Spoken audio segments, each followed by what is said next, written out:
Okay, we'll go ahead and get started. And as other people come in, we will just let them join us. Good afternoon, everyone. My name is Rachel Herr, and I'm the Member Engagement Manager for the Southwest Indiana Chamber. And I'm the staff member that serves as the liaison between our Young Professionals Alliance. So today we are going to have Josh Armstrong here, and he is going to talk about the movement on Main Street. So we are so excited.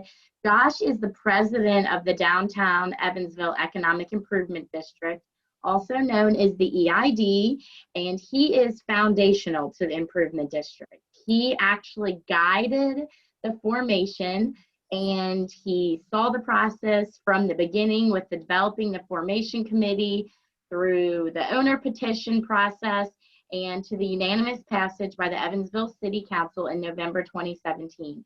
And Josh has really been foundational to the transformation our downtown has had. So for those of you who are loving what you have seen, we have a huge thank you to give to Josh, and he's going to talk all about that.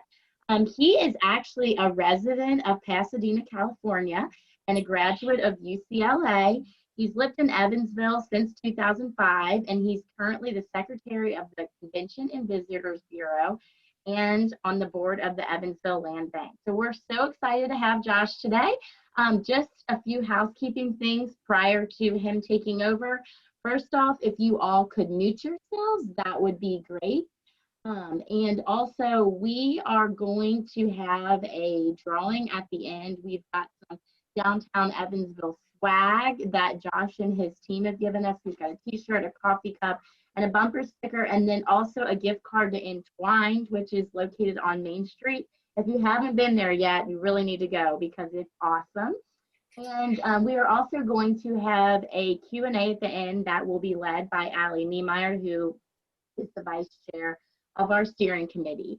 And if for some reason you have to leave early, please click the poll. It is in your toolbar. If you just click on poll, there's just a 3 short question poll that we would love to have your feedback. So outside of that, Josh, take it away. Thank you so much for joining us. Hey, thank you, Rachel, and good afternoon, everyone. As Rachel said, I'm Josh Armstrong. Rachel, I'm not a resident of Pasadena anymore because that would be a little hard. So I'm in Pasadena, California. I've been here since 2005. And you're going to hear me say next every once in a while to advance some screens. So Rachel, let's go ahead and start.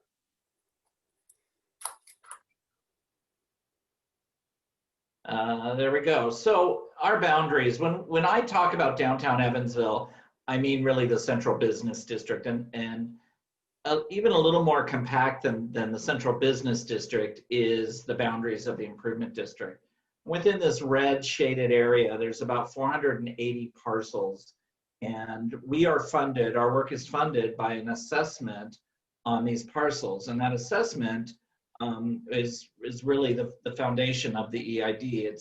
It's these property owners raising their hand and saying, we want to pay more because we want services beyond those the rest of the city has.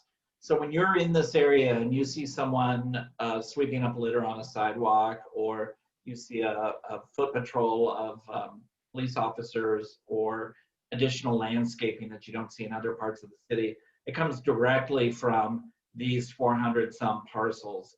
And altogether, there's about 310 owners of those parcels who trust the improvement district to manage this collection of dollars for their benefit. Next. We work in 3 main areas: clean, safe, and beautify, which is pretty much exactly like it sounds, events and marketing, and business and developer recruitment. And we'll talk a bit more about each of these in just a second. Next. To give you an idea of sort of what we work with, our budget for this year is about $650,000, out of which about $550,000 of that comes from these individual property owners. And then it's divided up between these various categories that you'll see on here. And we sometimes do larger projects. Maybe we receive a grant. We're working on some grants for vehicle charging stations and a few other things right now. But for the most part, our work comes directly out of these assessments. Next. So by the numbers last year, here's some of the things we did. We planted 65 full-size trees in downtown Evansville, 26 shrubs, hundreds of perennials, hundreds of annuals, 2,800 large bags of litter were picked up, a veritable 4,300 cubic feet is a pretty huge amount of space. Just think like a relatively nice sized home of mulch that we distributed. And then we do other things. So as mentioned earlier, we hire police patrols in downtown Evansville. So it was about 245 hours in 2019. We send a crew out blasting graffiti, and we also fund service hours at United Caring Services to help our residents who are unhomed, not to provide a certain suite of services for them. Next. Couple of things. So when you come into downtown Evansville now, if you're coming in on Fulton and you see all those trees, that was our project, a vision of what we thought that would look like from our beautification plan. And then on the left there, what it looks like towards the end of last year. It's filled in a little bit more and we've added even more trees. Next.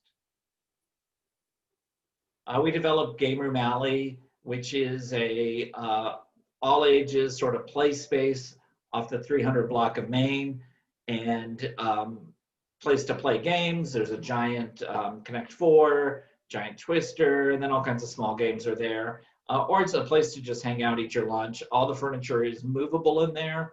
So if you want to sit in the sun and someone wants to sit in the shade, you can figure that out. Fully landscaped, lighted, and maintained area. We're about to begin work on another alley in the 200 block. So that will be a little bit different in terms of how it's being laid out, but I think that lighting that we're doing in that new alley is going to be pretty spectacular. Next. We put branding throughout downtown Evansville. So you'll see our banners around, and also we've started a mural program on the backside of some of our businesses and properties to just continue to tell that story of downtown Evansville. Next. We're the people who install all the holiday decor downtown, including our wall of light. So this is an area where we saw everything from wedding proposals to family pictures to pictures with dogs to school dances. This is in the 200 block of Main. It's up for a few more months. The parcel, the vacant alley or space behind it is about to break ground, but that probably won't happen until late winter. So hopefully this will be up during the holiday season. And it was pretty amazing to see how the engagement of Instagram posts featuring this wall. Next. New lighting. So all the new lighting on Main Street, the color changing lighting that was installed in July, it'll certainly be of more importance in the winter when it gets dark earlier, but all kinds of, we want people to feel comfortable there at night. So there's always new lighting enhancements. Some are temporary, like the heart, others are permanent, just to keep people feeling comfortable. And then watch for new planters. In the next couple of weeks, we'll be putting out almost $15,000 worth of new large planters, including the community's first self-watering planters that will help us make Martin Luther King Jr. Boulevard and some other streets look as great as Main Street does. Next. We tell our story primarily through earned media or social media, and this gives you an idea of currently how many people are liking or following us. We're usually one of the most engaged social media sites in the state. We have a team, it's myself and two others, and we put a lot of effort into our social media engagement. Earned media last year, you can see we were in the paper, Evansville Living, regional papers, and television appearances to really talk about what we're doing. All right, Rachel. We produce a ton of events, or at least we did in 2019. Obviously, COVID, I think I have a COVID slide in here in a moment. But over 43,000 people attended our events in 2019. And these are from our Nights on Main series, where we took over blocks of Maine and put different installations or activities in, including a full-size Ferris wheel, or fair-size Ferris wheel. And let's move forward, Rachel. And then our largest event of the year is the 4th of July celebration. Some people think the city produces that. They don't. It's funded entirely by the Improvement District through sponsorship opportunities sold to large employers. Next. So we have a couple of upcoming events. So if you are looking to do some social distanced yoga, our last one of the year is on the old courthouse lawn, and that's on Vine and 5th. Everyone's pretty familiar with the old courthouse, but we have a yoga instructor from the YMCA who's been leading these. It's completely free activity, and that's tomorrow night. And next we have another event, Rachel, on Friday, which is Moonlight Madness. So we have 5 bands or musicians out along Main Street, carriages, and a large pedal bar to take people from Main Street over to the McCurdy, which is going to be open and doing apartment tours. So if you're curious of what it's like to live downtown, the McCurdy will be open. They have a few vacancies. Otherwise, really the only vacancies we have are in the Post House. And then also at the McCurdy, Myriad Brewery will be open, but we'll have this shuttle going back and forth so people can kind of experience various aspects of downtown. The street musicians add a lot. It feels really good. Restaurants are busy on the patio right now, of course. And these Friday nights are every other Friday.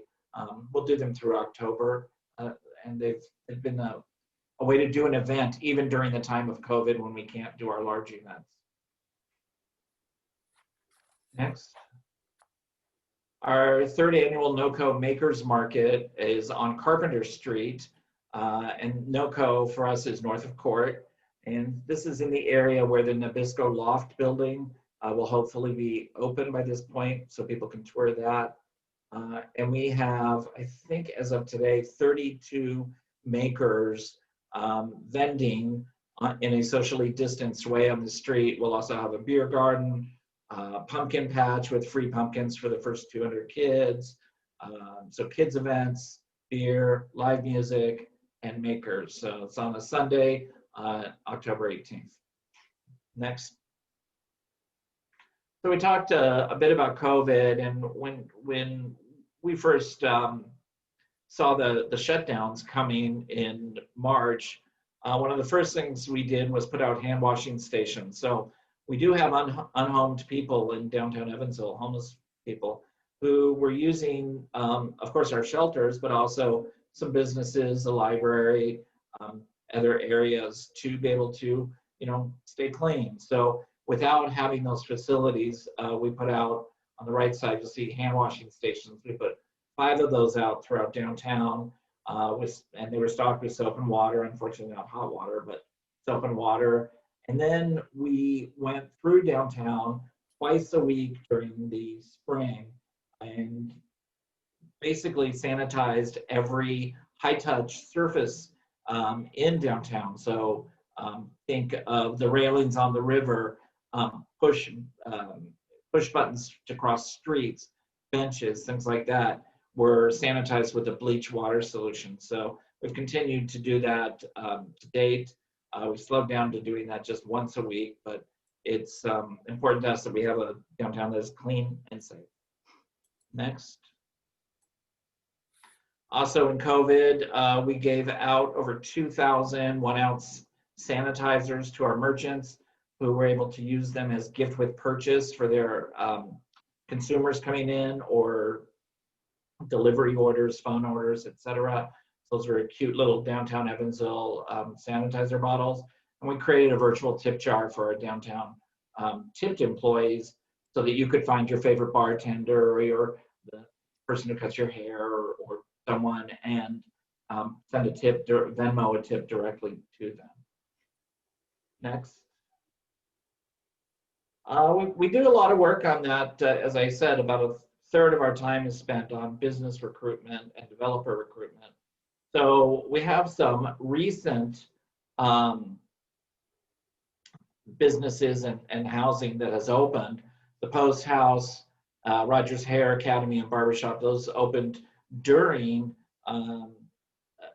early summer, late spring, early summer, and both have been doing really well. Post House is now 62% occupied, which is an incredibly fast absorption for the community's most expensive apartment building. And considering that about half of those people signed up off of iPhone tours or other sort of non-in-person tours. Coming soon, we have several things. The Nabisco Loft building, which is on 2nd Street. That's a 1890s bakery converted to 26 luxury apartments. Bardstown Market, I was in that today. They just are in the process of finalizing a liquor license, and they will be open in just a few weeks. That's on 4th Street at Main. Second Language, if you guys are fans of Pangea Restaurant, the second Pangea is going to be called Second Language, and it'll be on 2nd Street. They're starting with the bakery and then opening the restaurant a little bit after that.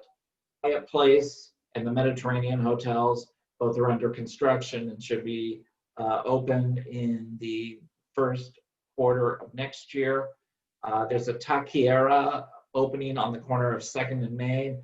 Looked in today and it was pretty far along, so soon we'll have tacos and a salsa bar and all kinds of delicious things on Main Street at 2nd. And the Arcademy is on 6th Street in a historic building, and it's a restaurant arcade concept. Really, really cool. So those are our new businesses and our coming soon businesses. And next.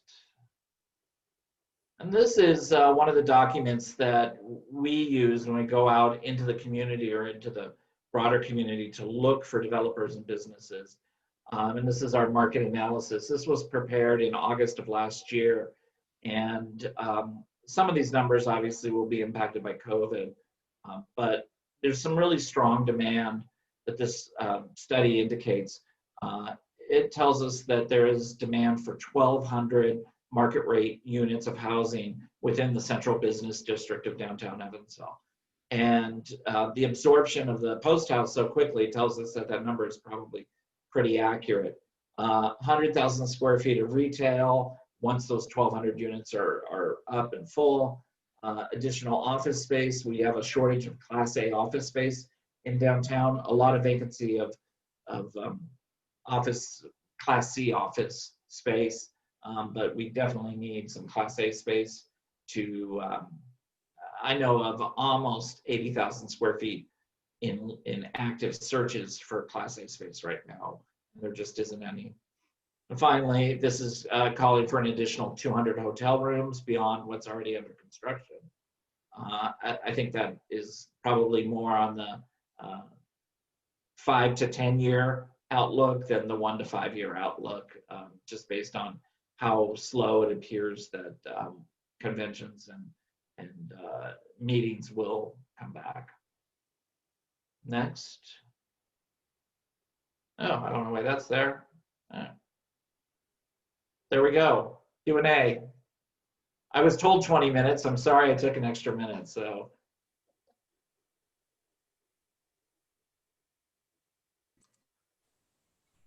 That was impressive, Josh. Thank you, Josh. Almost right on. Josh, for downtown. I think everybody always loves to hear what you have to say. We have a few questions for you, and I think you kind of. Can you hear me? I'm having a hard time.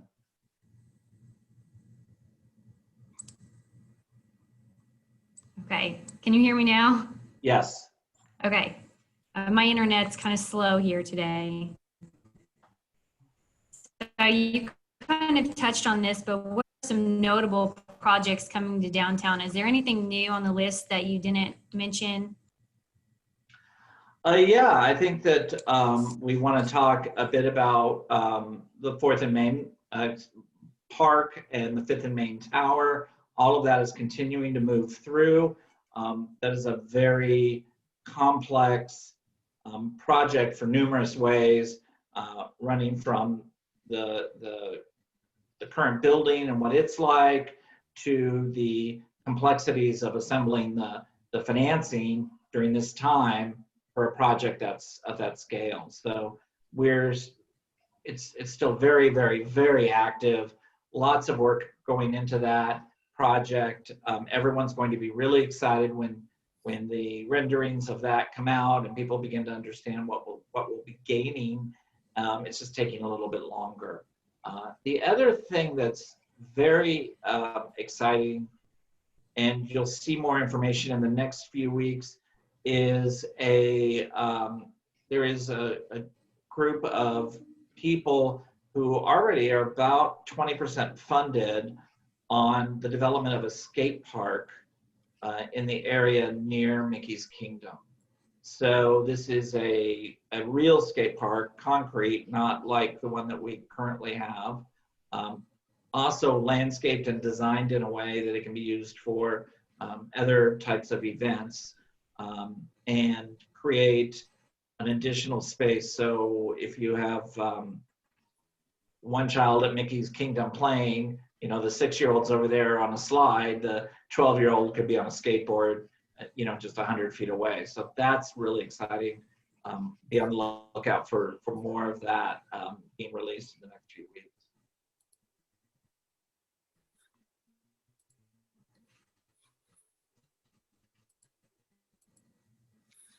Okay, for downtown Evansville, and are we modeling it after another city? So we look at downtown Evansville. I benchmark. It's a big part of my job. I've been giving some thought. For those on the call or in the meeting, I got some of these questions or the form of some of these in advance. And I think it's important for us to be authentic. I think that there's nothing more important in terms of long-term community development than being authentic. And so when I look at other communities that have been of our size and scale, that are 10 or 15 or 20 years ahead of us in terms of how they're developed, what's the buzz on that community, et cetera. I think of places like Greenville in South Carolina. I think of places like Knoxville, Tennessee. I think of places like I look a lot at the demographics and what's happening in Waco. And I see, because that they found something that was significant.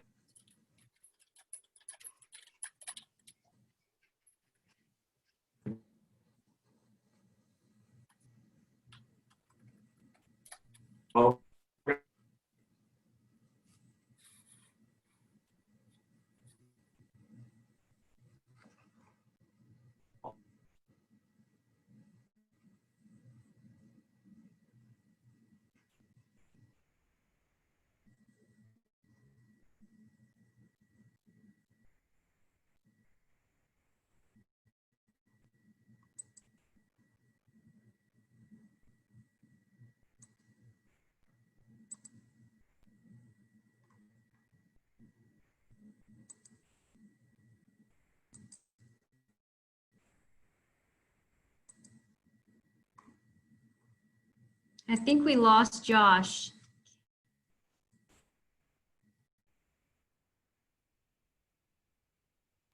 Vicki, is he trying to get back in? We apologize, everyone. This is the fun of technology here. It's great when it works, but when it doesn't, it definitely can be discouraging. So we apologize and we appreciate your patience. In the meantime, while we're waiting on Josh to come back in, on the toolbar on the bottom, there's a quick survey or a poll. It's just 3 questions. If you don't mind just answering that, it kind of helps let us know how you feel about the presentation the content we delivered. Vicki, has he been trying to get back in? Can you see? Not yet. Okay. Also, in the meantime, while you all are on here, we wanted to let you know that we are going to do, so right now, obviously with COVID, we are being conscious of keeping everyone safe. And so this is going to be a 3-part series. And our next panel is going to be on October 21st. And it's going to be discussing social justice and racial bias. And it's a Wednesday. It will also be from 2 to 3 via Zoom. And our panelists will be President Rashawn from University of Evansville and Courtney Johnson with Young and Established, and Mara Robinson.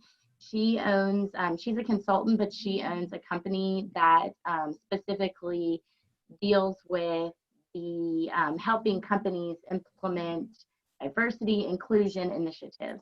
So please join us for that. That is available on our website if you would like to register, and we are asking for questions in advance. So if you do register and you have questions, you can email them to me, and my email address is actually in the registration. So we are so excited about that, and we would love to have you take part in that. Okay, Josh is checking in. Okay.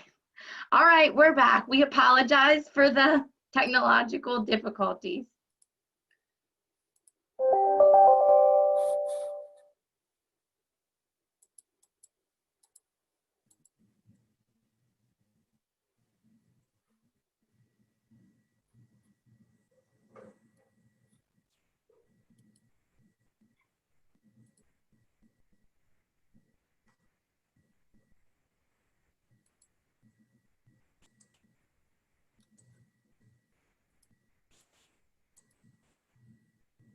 Well, I'm not sure what happened.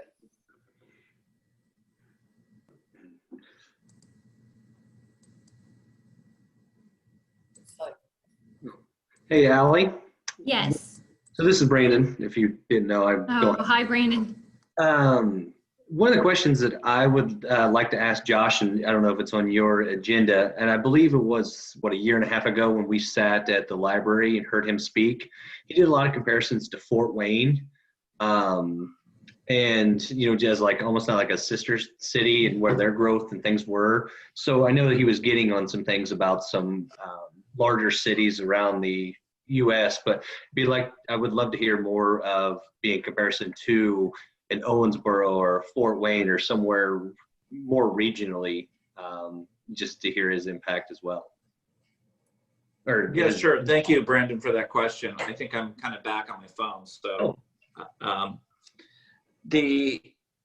well, first of all, Owensboro does a great job at storytelling, but I'm going to say Owensboro has not done such a great job of turning that downtown investment that they made in public space into housing, into jobs, into, well, let's say into high impact jobs.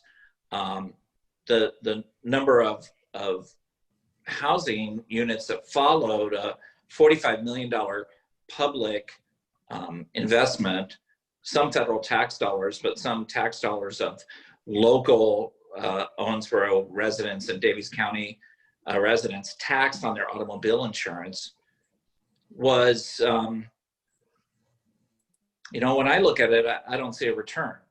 I don't see their post house, and I don't see I was just looking on one block of Southeast First today, and there's 180 some new units of housing in the last 4 years. So I think that there's something that they do about telling the story. Perhaps it's the way that they were able to build a park right on the river. Yeah, that's really, that's a powerful thing. Fort Wayne, I am a big fan of what Fort Wayne has been able to do with how they've leveraged a lot of their dollars into big projects that everyone in the community can impact or access. Excuse me. I was just talking to the designer of one of their riverfront parks and how, just like our river floods, it predicated on it flooding able to even store their kayak lift. Fort Wayne, I've seen some population growth, certainly not at a rate that's much faster than Evansville. There is a massive project, the Electric Works project, that they've been making some announcements on. I work regularly with a developer, Domo, based in Fort Wayne. They actually they're looking for, I know they're looking for additional projects in Evansville. Okay. So one of the questions that we got was, what does your perfect evening look like downtown?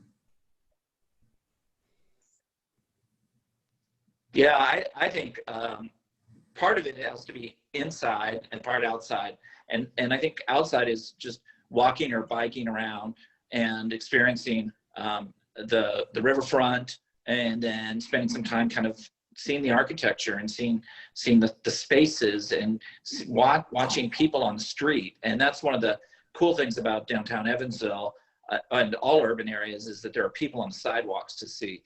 The second part of that is, and I don't want to call out one particular place or the other, but it's certainly a great place to get, have a beer at some place, maybe like the Peephole, and then grab dinner somewhere. I'm looking forward to the return of large events. I think those are a big part of downtown Evansville, whether that would be, a concert at the Victoria Ford or perfect evenings in downtown Evansville. And then, I think that we have really upped our outdoor dining game. Plenty of places on Main Street. The Rooftop is basically an outdoor restaurant. Plenty of places to go and eat and hang out outside. And for those that enjoy it, the casino is probably our #1 entertainment destination in the entire tri-state. So. Okay, and our last question is, are there major brands or chains that have talked about coming downtown, and what is holding them back from being located down here? So we've met with and spoken with chains, and a lot of the chains that we as consumers want when we're in other places are hard to attract here, because we have roughly 300,000 people in our community in total. So we don't have the population counts that are going to encourage a Cheesecake Factory or P.F. Chang to locate here. What we have in downtown Evansville is also, it's an expensive place to set up. And so we need to find operators who are excited about being downtown and are there for the long haul. And those that come in, they're successful. Look at Brew. We've been working with Cunningham Restaurants, trying to get on their list for another concept in downtown Evansville. They like the results from Brew, but at that point, we're competing with nationals on their opening calendars with larger cities that provide a more guaranteed shot of success. There is a local, regional group that we're big fans of, and we would love to get downtown, and we've gotten them down here a few times, and that's Mother Bear Pizza from Bloomington. Would love to have Mother Bears here, but it's, I think the current situation is such that we're going to be a couple of years out on new restaurant lease signings. I think it's going to be, maybe not a couple of years out on that, but summer of next year before we start seeing people wanting to take a chance again is what I've been hearing from other cities and what I've been seeing. What I also been seeing is a lot of continued interest in sites for residential development. So putting more people on the streets brings those concepts and brings more restaurants in return.